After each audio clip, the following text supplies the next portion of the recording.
ओनसोलनि रायजो राजा जिल्लानि बिटिआरनि रायजो राजाफ्रा मिडियायाव टिभियाव बायदिसिना सरसा जेरैबायदि ओंखारदों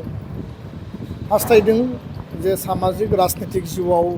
बिथाङाबो खामानि मावफैनांगौ रायजो राजानि सार्थाव खामानि मावफैनांगौ बे खोथाखौ मोनसे हास्थायनाय दङमोन ओनसोलनि रायजो राजाफ्रा दा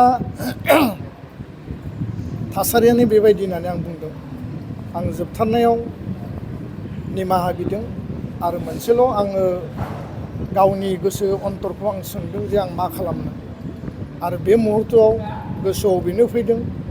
जे देशनिख्रुइ बिमाया गिदिर नङा एखे बाथ्राजोंनो जातिनिख्रुइ राजखान्थिया गिदिर नङा आरो जातीयताबाद जाति सत्ता जातीय स्वाभिमान बड'फानि आदर्श आरो प्रिन्सिपेलखौ लानानै हाबा मावलांनायनि बिथिङाव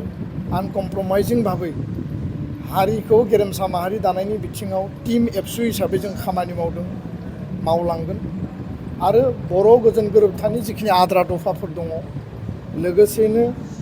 बिटिआर सुक्तिनि स्कुल प्रभिन्सियेलाइजेसन गुनगोनां सोलोंथाइनि मावथांखि समाज बेरेखा आयनि जे हाबाफारि बड'फा मिशन फर सास्टेनेबल चेन्ज आरो गोबां माखासे बिथिंखौ नोजोर बोनानै